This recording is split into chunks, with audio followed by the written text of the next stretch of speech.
Қайырлы таң, менде магия утра, және бүгін қияр суынан бөлек менде петрушканың қазақшасын білмеймін. Петрушка кішкене қостым, қазір бірінші рет дәмін көремін. Негізі петрушка өте қышқыл деп айтып жатады. Ал көрейік, міне осындай бір стақан шықты.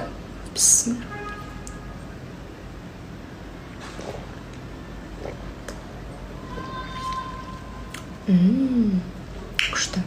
Әсіресе қияр холодильниктен шықса күшті, өйткені салқын болып тұрады. Ал менде бүгін жартысы холодильниктен шықты, жартысы жылы енді ғана сатып алынған болғаннан кейін кішкене бүгін қатты салқын емес болып тұр.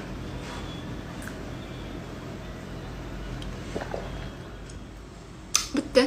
Және бұны аш қарынға ішемін, ал шамамен 20-30 минуттан кейін ғана таңғы ас іше беруге рұқсат. Алайда қарныңыз бұл соқтан кейін аса қатты аша қоймайтын сияқты. Енді білмеймін, как соком сельдерея. Негізі менің айналамда көп адамдар сок сельдерейін ішеді екен, ішкен екен. Мен қалайша бұл жайлы кеш естідім, medical medium маған өте кеш жетті деп пе?